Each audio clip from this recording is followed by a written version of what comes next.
oye bien? ¿Se oye? Vale. ¿Ahora? Sí, vale. Bueno, buenas tardes a todos. Muchas gracias por venir, y más hasta hora de la tarde. Es agradable mucho la presencia de todos. Vamos a hablar en esta ocasión 4 personas con diferentes potencias, pero siempre relacionadas con mujeres extranjeras. Hemos cambiado un poquito el guión. Va a empezar Francisco.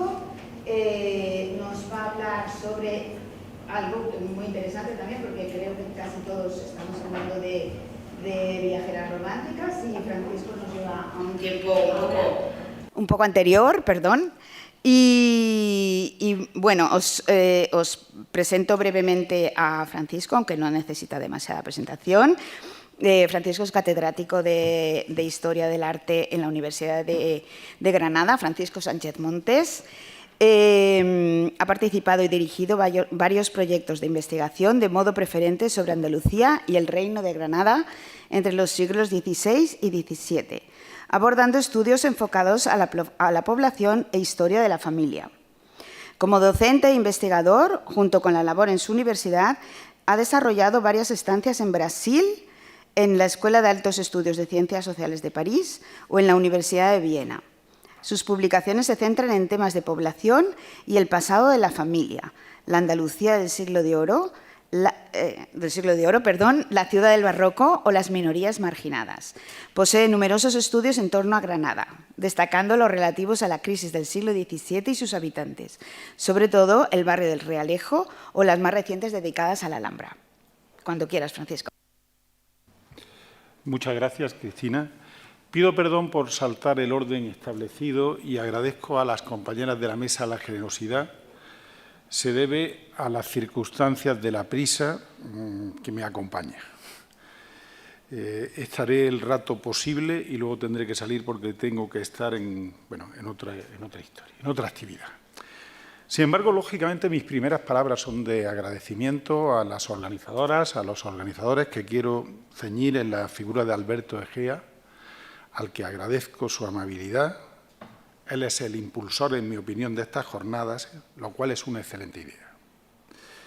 Mi propuesta de título, la que figura en esta imagen, es la visión de la Alhambra desde una visitante, Lady of Fanshawe, que, como veremos, arroja una perspectiva inédita sobre España. Verán, mis palabras siempre van a estar acompañadas de imágenes con el fin de la hora tan mala en la cual vivimos poder despertarnos. Bien. Aquí tienen a nuestra protagonista, Lady of Fanshawe, en un cuadro de Cornelis Jansen, uno de los pintores del XVII inglés, importante pintor de cámara, existente en el Walsingham Museum de Birmingham, en el Reino Unido. De soltera era su nombre Anne Harrison y resultaba conocida en la historiografía, puesto que tenemos algunas aportaciones en relación a su figura. Desde la historiografía inglesa hay obras actuales, se viene a poner de moda, por así decirlo, en los años 20 de este siglo, en el 22, Martin Murphy tiene una obra dedicada a introducir su figura, o Alejandro Sel Maestro, también el 22, curiosamente, en torno al ceremonial de la corte y el papel relevante que ella asume.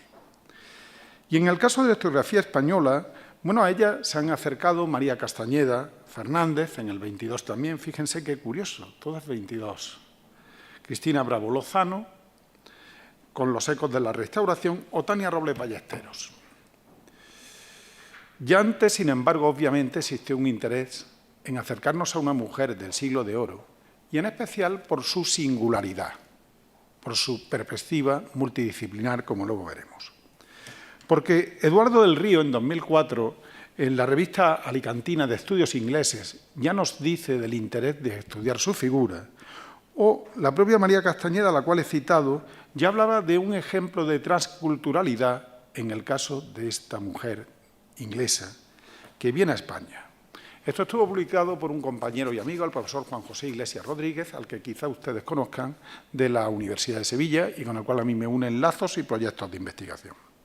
Incluso en el cerco más próximo, Laura Oliván Satienland de la Universidad de Granada, pues se ha aproximado a ella en el marco ya de un proyecto nuestro.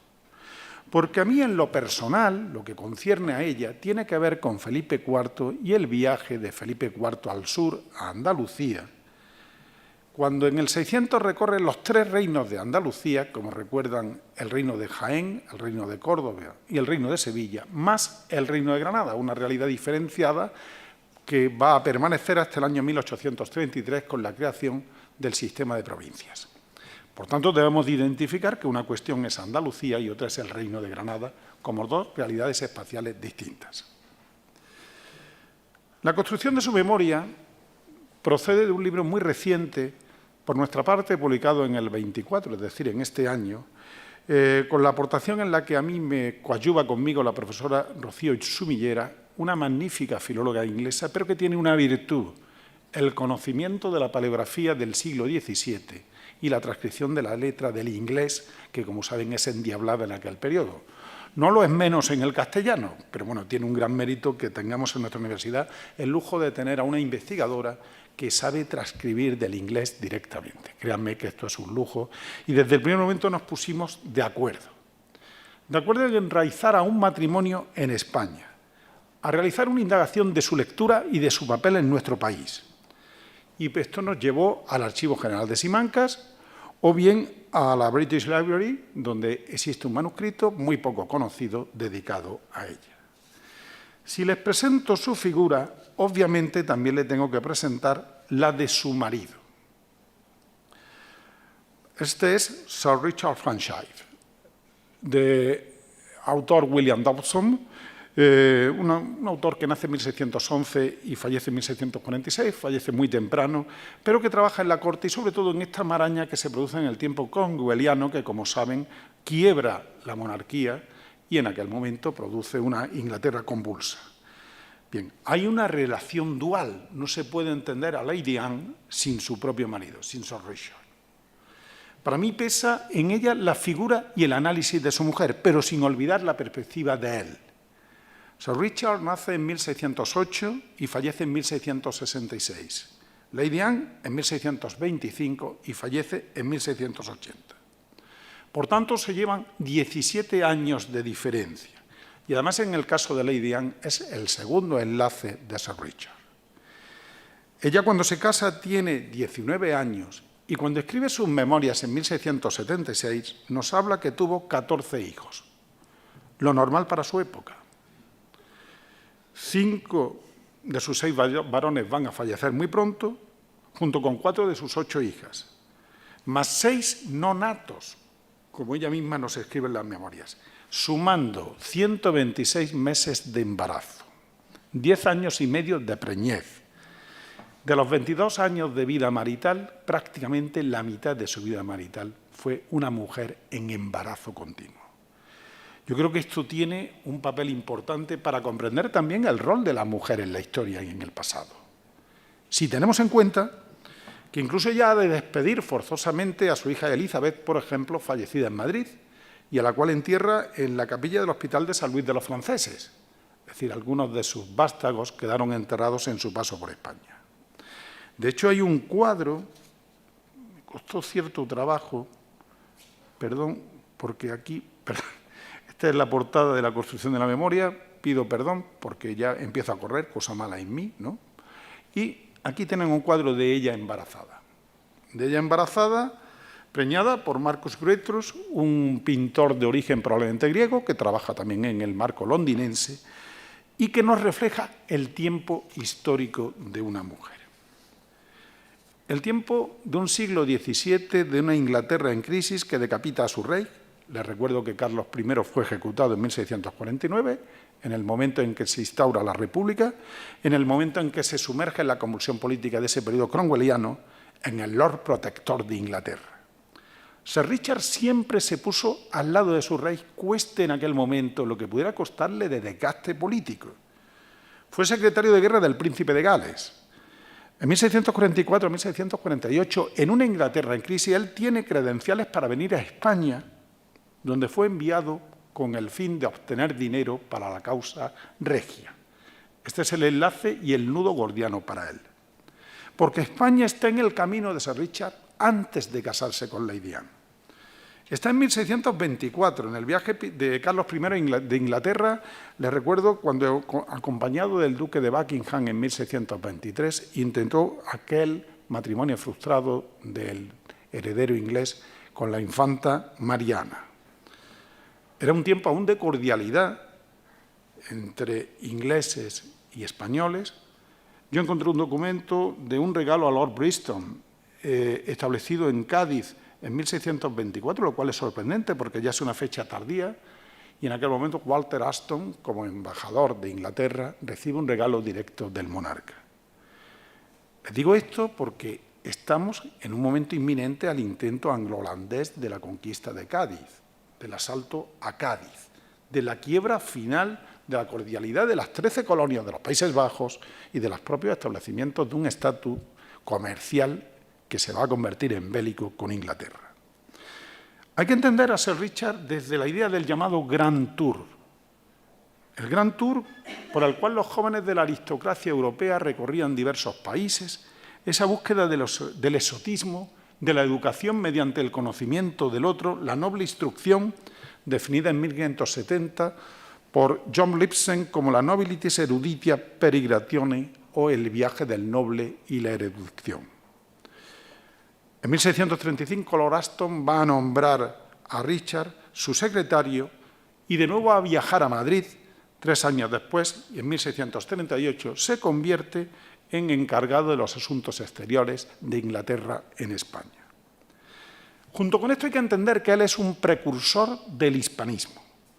Él tiene una extraordinaria cultura y va a verter en sus escritos un interés por el hispanismo. Políglota, prolífero traductor del latín, del portugués, del italiano, del español. Por ejemplo, traduce obras de Góngora y Argensola, o vierte al inglés El querer o no solo querer, que es una pieza dramática que se representó ante los reyes en Palacio y publicada póstumamente entre 1670 y 71, o también las fiestas de Aranjuez, que él va a publicar para que sean conocidas en Londres, con motivo de la celebración del cumpleaños de Felipe IV. Traduce del latín a Boexio las odas y las sátiras y también a Horacio. Muestra un interés por el coleccionismo de las obras de arte y de la conexión existente entre los circuitos italianos y la corte hispana. Cuando en 1638 envía desde Madrid a su rey un escrito, va a decirle sobre Felipe IV y el mundo de la pintura, los españoles se han vuelto ahora más entendidos y aficionados al arte de la pintura que antes, en modo inimaginable. Y el rey, en estos 12 meses, ha conseguido un número increíble de obras de los mejores autores antiguos y más modernos. Es decir, él conoce muy bien el funcionamiento. De ahí que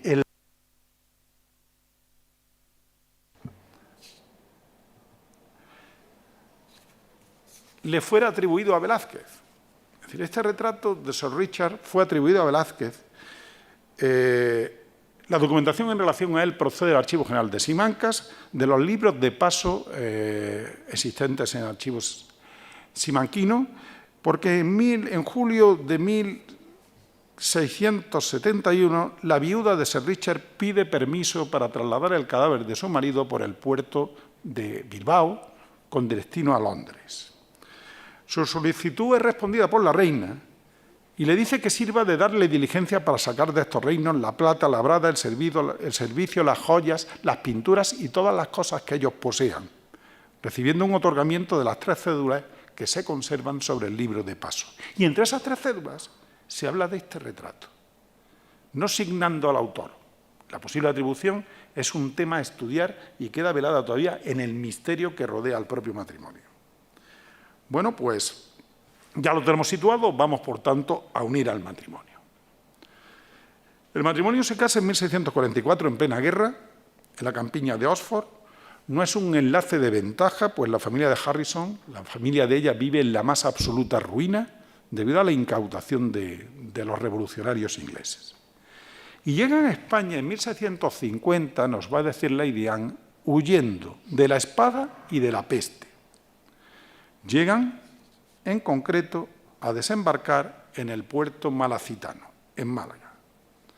Como hemos visto, para ambos España podía ser un refugio, evidentemente para Sir Richard, que la conoce muy bien, y esta espada y pluma tienen su razón. Esa peste que azotaba a Londres les hace huir del puerto londinense, y no solamente de Cromwell y la espada cromwelliana. Desde Irlanda toman un barco a Málaga, llegan a principios de marzo de ese año de 1650, y en ese momento les sucede algo. Dicen que se encuentran como peces en el agua. Pues bien, nada más llegar, la bordadura de un barco fondeado junto al suyo les hace perder todo el equipaje. Y se quedan sin equipaje, inermes en Málaga. De no ser por la ayuda de los ingleses residentes en Málaga, que como saben era una abundante colonia, probablemente nunca hubieran podido desembarazarse de aquella situación. Desde aquel momento, Lady Anne comienza a construir su visión de España. Su visión de España está publicada en las memorias procedentes de un archivo privado en su día, en las cuales Lady Anne nos refleja el mundo que conoce y su estancia en España. El documento original está en la British Library de Londres. Es un manuscrito, el 4161, no creo que sea necesario tanta precisión. Y tenemos la primera impresión en inglés en 1830, la segunda en 1907, la primera creo que es la que hemos hecho nosotros, la que hemos trabajado ya en profundidad. Es la primera mujer que narra su experiencia pionera, prerromántica en España. Su posición y opinión es, por natural, favorable hacia España, al igual que Madame d'Aulnoy o la marquesa de Villar, que, como saben, también tienen algunos escritos favorables a España. Pero además, en Lady Anne tiene un papel decisivo porque en ella cobra la dimensión de su labor diplomática. La mujer de un diplomático, también ella es diplomática. Y en su memoria, como veremos, atestiguan el afecto por el país o la difusión de la gastronomía de España en Inglaterra. Es la primera que introduce determinados usos. Como también la solidaridad de los compatriotas ingleses que la habían acogido después del desgraciado accidente sufrido en Málaga. Desde Málaga parte a Granada por la línea de la costa, entrando por el llamado Boquete de Zafarraya, en la Sierra de Alhama, con un fondo que es la Sierra Nevada. Su objetivo era alcanzar Granada, atravesando, y son sus palabras, las más altas montañas que he visto en mi vida, bajo las que se extiende el más hermoso valle que pueda posiblemente describirse, poblado con altos árboles y ricos pastos, embellecido con un precioso río de aguas cristalinas. Relato totalmente romántico, idealizado. Se detiene en Granada. Se detiene en Granada y se detiene en la Alhambra. La Alhambra le subyuga. No le pasa igual a Cosme de Medici, cuando llegue que va a olvidar la Alhambra, es decir, 1668, cuando anduvo por aquí Cosme de Medici, no le interesa el pasado islámico. A ella sí. Y traza una exultante descripción del palacio alhambrino, con la archiconocida leyenda de la llave y la mano de Fátima presente en la puerta de la justicia, a la que le atribuye una sentencia. Hasta que la mano sostenga esas llaves, los cristianos no poseerán la Alhambra. Se parece mucho a los relatos posteriores. Y escribe una profecía llena de fantasías sobre la Alhambra. Sucedió que cuando los moros fueron sitiados en este lugar por don Fernando y la reina Isabel, el rey, con una flecha salida de su arco que usaron en la guerra, antes de iniciar la batalla, cortó la parte de la piedra que sostenía la llave en forma de cadena, y las llaves cayeron sobre la mano que había debajo. Bueno, estamos encontrándonos con un particular cuento de la Alhambra, construido 182 años antes de los cuentos de la Alhambra. De hecho, también habla del aljibe real. Y cuando describe el aljibe real, dice ver en él una puerta de hierro ubicada en la roca de una colina que servía de paso a una cueva y que había sido abierta desde que los moros salieron de Granada, muriendo por fatalidad todo aquel que luego intentó entrar en ella.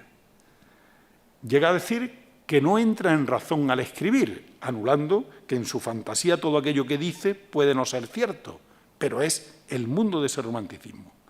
cuando dice: no puedo asegurar la verdad de estos hechos, sino que tal puerta, tal llave, tal sitio, tal mano, yo la he visto.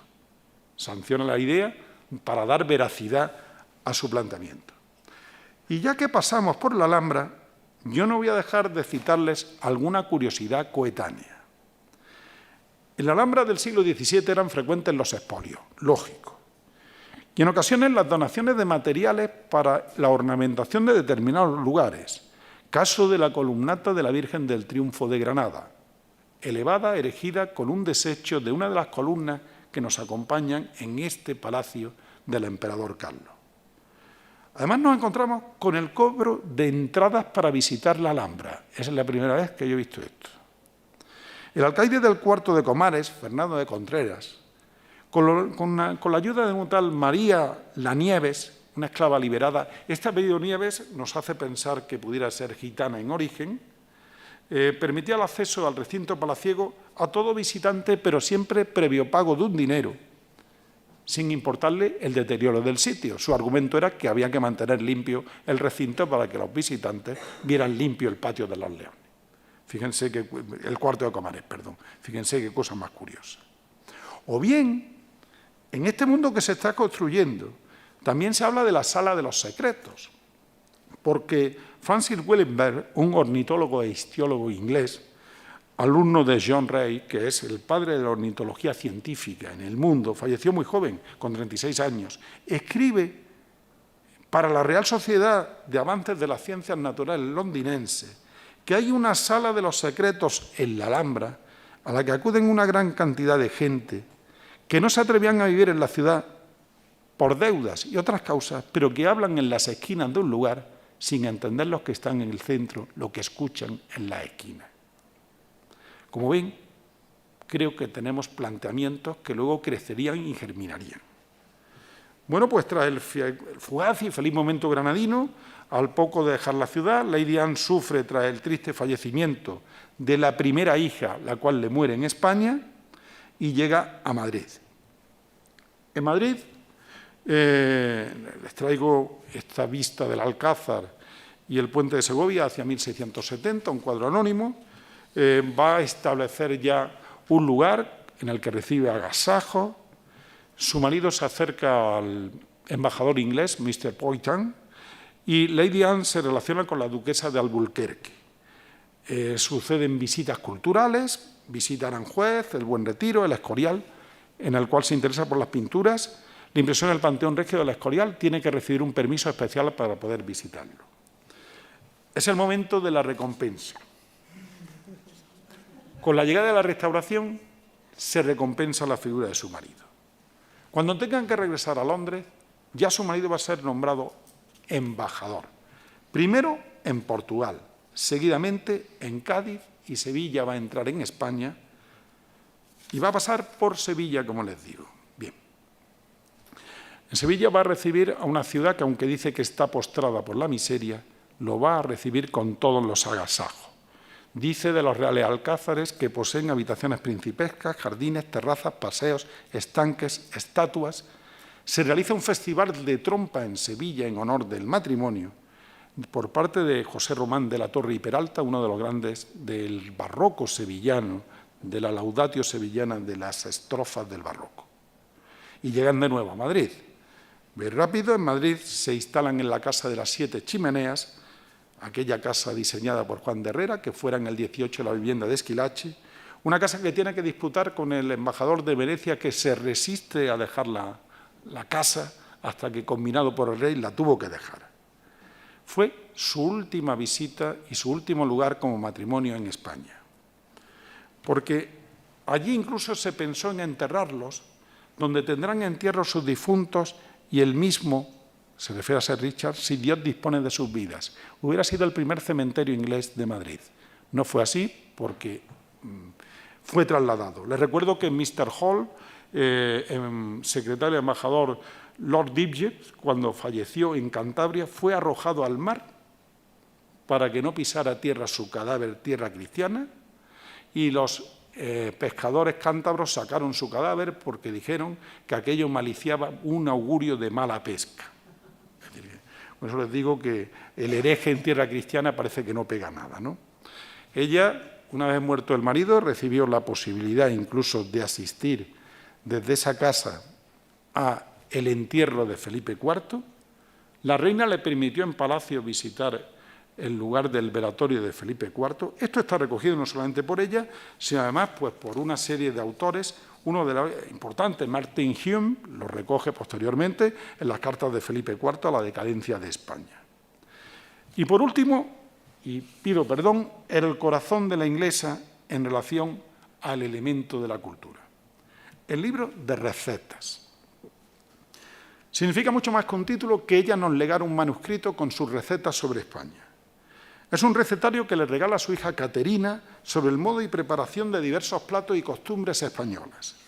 Encuadernado en piel está en la Wellcome Library de Londres y, bueno, con aprendizajes como es la práctica del cuero perfumado, la fabricación de pastillas de jabón olorosas, con multitud de preparaciones culinarias, la forma de hacer el chocolate, de preparar una sangría, de la olla podrida, de la limonada, del arroz, del helado, introduce el helado en Londres, con incluso la utilidad curativa de determinados platos, como también son consejos de belleza y sobre el cuidado de la piel.